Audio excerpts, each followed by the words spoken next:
Hello, everyone. Thanks for joining in today to learn about the Center for Arkansas Farms and Food Farm Apprenticeship Program. My name is Heather Frederick, and I'm the director for the Center for Arkansas Farms and Food. And before we jump into some specifics about the Farm Apprenticeship Program, I wanted to just give you a brief overview of the Center for Arkansas Farms and Food and what we do here. Our high-level goals are to expand and strengthen the Arkansas and Northwest Arkansas food system. Specifically, we work on farmer training. Our goals are specifically to increase the number of farms in Arkansas, increase fruits and vegetables that are grown, and to strengthen the networks among farmers and farm supporters. And so we do this by training farmers with our experiential learning programs. We work to build networks through a number of different events that we host throughout the year, both formal and informal networks, and then connecting farmers to resources that are available to them, and just supporting farmers from production through business and marketing as they grow their businesses.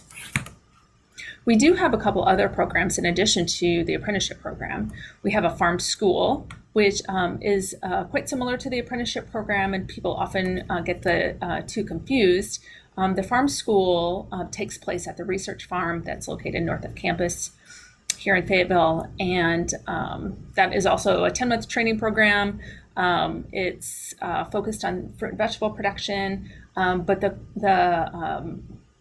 all of that instruction is led by our CAFF team. In the apprenticeship program, which we'll get into the specifics here in a bit, the bulk of that, at least the experiential learning part of it takes place with our farm partners. We do have a curriculum that goes along with the apprenticeship program, and I'll get into that as well in a bit. Some of the other things that we do is support established farmers by working with our county extension offices. And then the networking events, as I mentioned, we do have a couple of those coming up. We have our informal series, our Beers with Farmers, which is just a very informal gathering. We do these 4 to 5 times per year throughout various locations in Northwest Arkansas. Our next one of those is coming up on November 5th, and that's going to be at Black Apple Cidery. So if you're available for that, please join us. And then one of our more formal networking events is going to be held on November 30th. And that is like a speed dating kind of concept where we're going to have various service providers, marketing experts, production experts, business experts. And so you'll get a chance to, if you come, you'll get a chance to talk to them and ask them some very, targeted specific questions that you might have about your operation. Again, that's coming up on November 30th. And if you are interested in participating in either of those, you can find more information on our Facebook or Instagram sites or our website. So the food system is a very complex system, and in order for us to be effective in making change, we have to have a lot of farmers and a lot of partners, including farmers. And so some of our core partners in the work that we do, we work with faculty and staff at the University of Arkansas and within the Division of Agriculture. Nested within the Division of Agriculture is our Cooperative Extension Service. There's also the Arkansas Food Innovation Center, which is housed in food science, and they do value-added processing with farmers and other food entrepreneurs. We work with the National Ag Law Center. They deliver our legal content curriculum modules, and they are also housed in the Division of Ag. Outside of that, our home network there, because we are also housed in the Division of Agriculture. We work with the National Center for Appropriate Technology. They're a national-based organization, but they do have an office here in Fayetteville, and so we work with them, and many people know them by through the work with their ATRA project. And then in addition to them, we are working with the Northwest Arkansas Land Trust.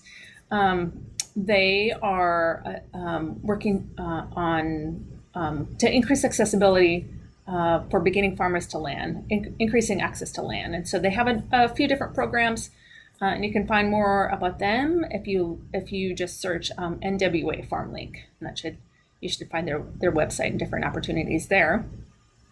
The new kid on the block is the Spring Creek Food Hub. And they're working with farmers across Northwest Arkansas to aggregate products and bring them to new markets. So increasing the opportunities that consumers can find locally grown foods. And then most importantly, or high up there in importance, are our local farmers.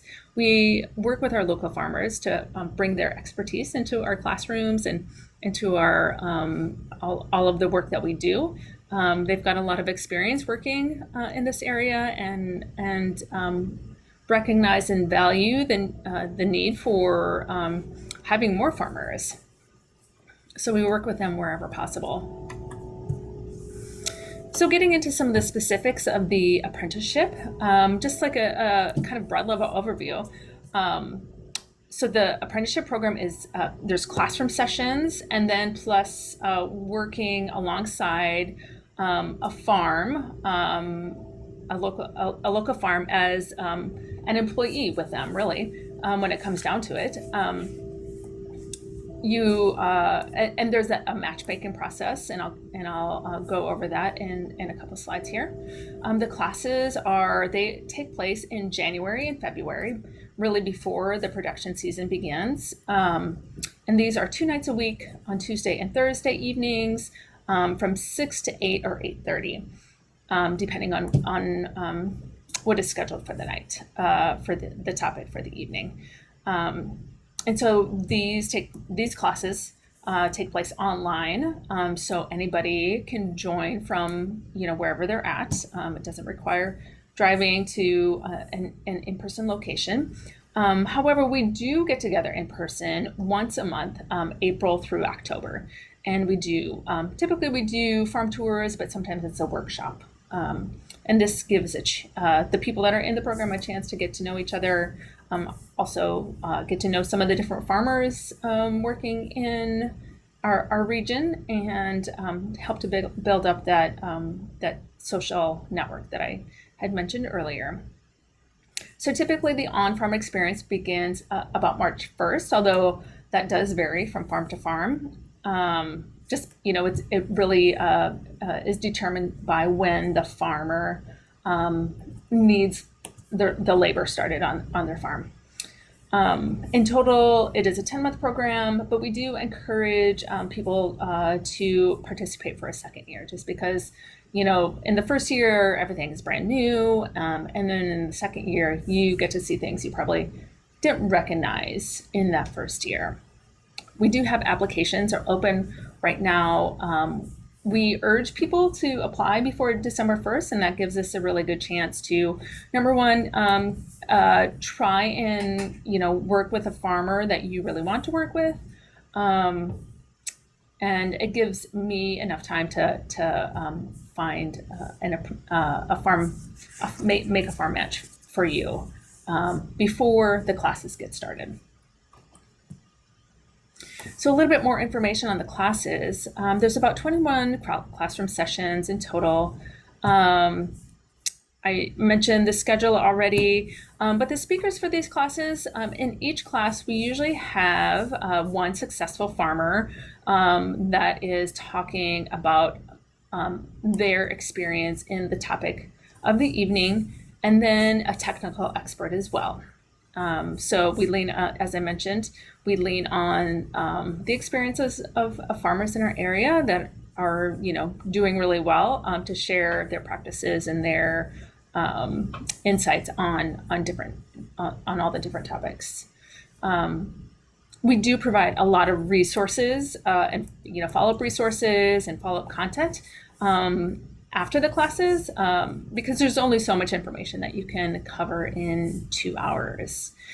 These classes are open to anybody that's interested. They're $10 a class, and once we get the schedule all figured out and the speakers signed up, we'll get those posted on our website and the ability to sign up for those.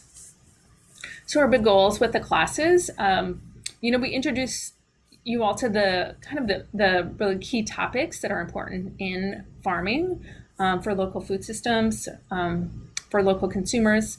We provide you resources for more information, but then we also introduce you to local service providers and local resource providers. So a lot of times you get the chance to ask them specific questions or learn more about their programs, and just put a face to a name as well. And then there's also some opportunities for networking as well, because we do get a lot of people will take the whole series of classes, so you kind of get to know some of the other faces that are interested in farming throughout the region. Our classes are, we've created these buckets to kind of organize our classes. We've got our dream, build, and grow buckets. And so in our dream bucket, we've got a lot of planning, farm planning and crop planning and farm layout. We also talk about access to land and land issues like, land assessment if you're evaluating a piece of land. So some of those issues. In our build bucket, we talk a lot about how to build your business and build your production. And so farm financing, cash flow, what markets are good for your farm, and how to evaluate those different markets for yourself, different marketing techniques, and then access to credit. And then also importantly, post-harvest handling and food safety are some of the issues that we get into. And then in our grow bucket, we talk a lot about soil health, primarily the production type of issues, soil health, pest management, nutrient management, also things like, building your communication skills. How do you manage a team if you're hiring labor? How do you tell your story about your farm? And so that's kind of a general overview of the classes, the class content, although, the details, the specific classes, and the specific speakers change from year to year. But that's kind of a picture, a general idea of what you can expect on the class content. The farm tours take place April through October, and these are a really good chance for apprentices to see what other successful farms look like in the area. The apprentices get a really good, they dig deep into the farm that they're working on. However, not all farms do things the same way. And so not all farms have the same resources available to them. And so we try and cover a variety of different types of farms, like an agritourism farm or a flower farm or a vegetable farm, or farms that are doing more large scale tractor production versus market gardening production. So we try and give a variety of, we try and see a variety of different types of farming. We do have an online classroom, and basically this is used for storing all of the resources, storing all the recording of the classes. I do a little bit of communication through there, and a little bit of messaging as well. We do have a couple of assignments to start us off in the season, and so those are done through there as well. So one of the reasons that we do have the classes is because the farm experience is so vastly different from farm to farm, because every farm is different. And so the classes kind of even that experience out from person to person, farm to farm. So each farm has a different set of resources that's available to them. Some of them have housing available for apprentices, but most do not, at least in our area.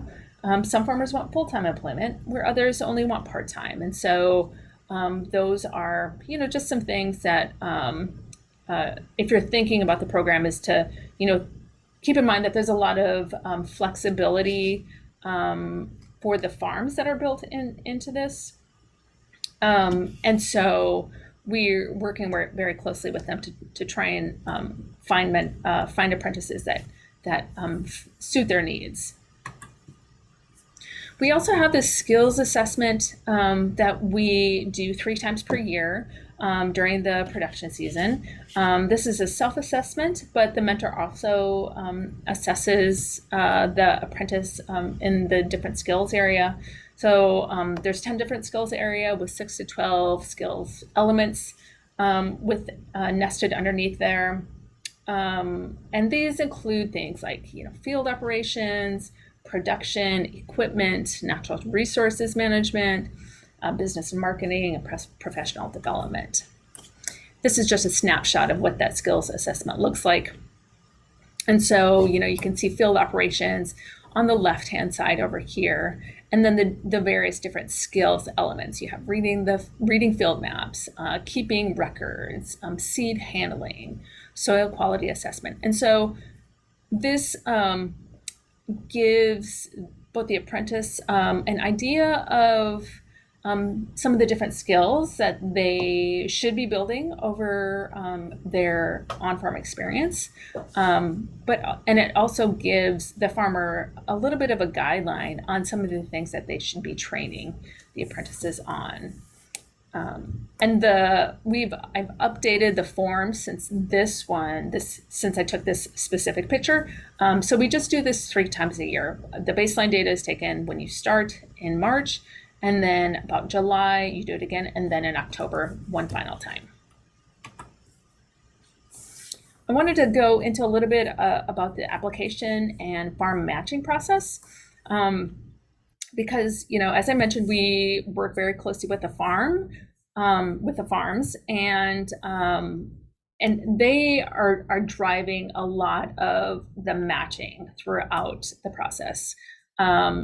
I try and be an advocate for the potential mentors, but also keeping in mind, where they could fit in, which farms might be a good match for them. So people that are interested in the program, they submit an application. I review that, and then usually I schedule a follow-up phone call. After that, I send the application to a subset of our farmers, or sometimes it's all of our farmers, based on, what are the goals of, what are your goals? What do you want to achieve, or what do you want to experience from this experience, farm learning experience? And so keeping those things in mind. Also, do you need housing? Do you not need housing? What kind of employment do you need? Those are kind of the main things that I'm looking for. And then from there, it's really in the farmer's hands. And so they will arrange with you directly a phone call. And then we also really encourage them to do a working interview as well, just to test the relationship out a little bit, test personalities, communication styles, working style, that kind of stuff. Because they are, in the process of evaluating someone for hiring them as an employee. So that's really important that they explore all of the working opportunities there. And so once the farmer has decided, yes, I want to hire this person, they make an offer. And so that's when you officially become an apprentice in the program, in our program. And so, there's some things that make for a strong application. We do get a lot of applications that come into the program. However, not our farmers are not required to hire any of them. And so over the years, there's some things that I've realized, recognize some things that make for a strong application. And then also in talking with our farmers as well, some things that they look for. And so there's a few things that I would suggest that do make for a stronger application. Number one is like, one of their concerns is being physically able to do work outdoors in the Arkansas heat for an extended period of time. And so demonstrating that you have, or showing on your resume that you have done this type of work is really important, because number one, it shows that you can do it. Working outdoor, it doesn't even necessarily have to be farm experience. Some of them have said like, working as a landscaper or in a garden center, or, forestry work, carpentry work. Like, these are all outdoor work experiences. You're outside for extended periods of time and doing and all physically demanding activities. Another example is like, vigorous, workout, like a daily running exercise regime, like, is another example of demonstrating that you're physically able to do the work outside, because, farming is a very physically dependent job. There's a lot of lifting and carrying and moving things. And so, that's a requirement of the job. And so that's some of the things that they're looking at from a physical standpoint. Also, it's important to show a steady work history and dependability. We do ask for references, and most of the farmers that we pass your applications on to will follow up with them. And most of them will also ask you, are you a team player? How well do you work with others? Because that's an important thing for them. In addition to being able to take directions, because, the farmer obviously is, they're running their business. And so you have to, do what they need you to be doing. And oftentimes you're working with other people. And it takes, a bit of camaraderie and team playing to accomplish all the things that you need to get done on a farm in the summertime and throughout the season beyond the summertime. A couple of the other last things that make for a strong application, being able to work the hours that the farmer needs the labor done. And so sometimes there's a very specific time sensitive things that need to be done. In fact, that's a lot of the times that's the situation. And so there's not always a flexibility. If you have another job, like, you have to work with them to really figure out what the schedule, how your schedules could align. And then, the farmers that we are working with in this program are really interested in seeing our food system expand and become stronger, and they're interested in supporting beginning farmers. And so, like, being able to articulate your big why for wanting to participate in this program and what you want to get out of it, I think is another, it's one of those softer kind of justifications, but it is important to them too. And just a little bit about our farm mentors. So all of our farm mentors have at least 5 years of commercial farm experience. They have to agree to pay the apprentice either an hourly wage or a monthly stipend if housing is provided.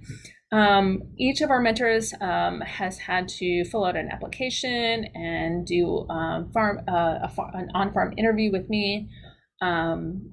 However, most of them I've known for a number of years and have good working relationships with them. We are working with about 12 different farms across Arkansas. This is a partial list of the farms that we've worked with in the past. Dripping Springs out in Carroll County, Apple Farm in Springdale, Middle Creek Farm in Fayetteville, Bell Urban Farm in Conway, Samaritan Community Farm in Springdale, Lowell area, and Cobblestone Farm in Fayetteville. If we do get applicants that are interested in participating in the apprenticeship program, but can't relocate, or to, the proximity of one of these farms, or I'm willing to search for a farm that might make a good farm mentor for them that's in their area. So keep that in mind. I am willing to explore different opportunities beyond the farms that we have listed here, and on our website we've got a full list of the farms that we work with. And as I mentioned earlier, the farms, our farm mentors are not required to offer a position to the applicants. Some of the program, the finer details of the program, it's $300 to participate in the program, and that is paid through the University of Arkansas e-commerce payment system. I set that up in a one-time, payment, or two-time payment, whatever you need to get that paid.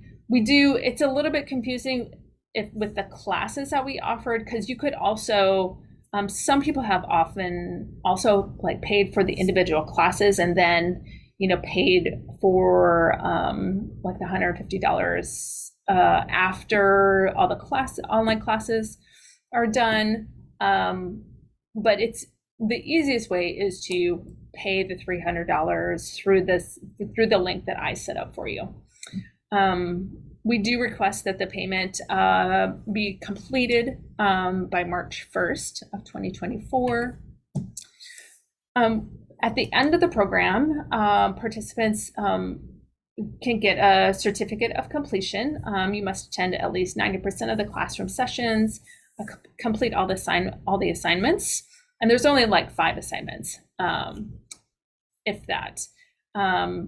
We want to see that you have demonstrated increasing capacity in your skills based on that skills assessment list. And then you have to complete either a quarter-time, half-time, or full-time on-farm experience. And as mentioned earlier, we do encourage a second year participation, just because you get to see, so much more, and even gain more responsibilities on the farm than in that first year. And you could do, a second year at the same farm if they want to hire you back, or look at apprenticing on a different farm as well. So what happens if you don't get a match with a farmer? There's definitely some learning opportunities you can still participate in. You can take all of the online classes, or whichever the classes that you want to participate in. These are open to anybody. We do also open up several of the farm tours and the workshops that we offer in the summertime. We do open them up to the public with limited participation. So that's another opportunity to kind of get the apprenticeship experience without that on-farm components. And then to get that on-farm experience, you could volunteer. There's a number of nonprofit farms in the area. Tricycle, Cobblestone, Samaritan are all nonprofit farms that have volunteer programs. We at the Center for Arkansas Farms and Food are starting up a volunteer program next year. So there's definitely some opportunities out there to get your hands in the soil and get some experience with different elements of farming, and that can help you build up your experience level to make your application a little bit more appealing. And I will say that next year we also have some short courses that we're offering. We're working out the details right now, but these are going to be 2-day long workshops, short courses. So it's a Saturday and a Sunday. They're going to be offered 3 times next year, in February, March, and October. And so these will be both classroom sessions and some, getting your hands in the soil, and then also, doing some farm tours. So very condensed content that's very similar to the apprenticeship program and the farm school. So that might be something that could be of interest to you as well. I encourage you to follow, keep up to date with us by following our website and our social media accounts. And if you have any questions, feel free to follow up with my email address or give me a call, heatherf@uark.edu. And thank you for joining in today, and I look forward to seeing your application. Thanks now.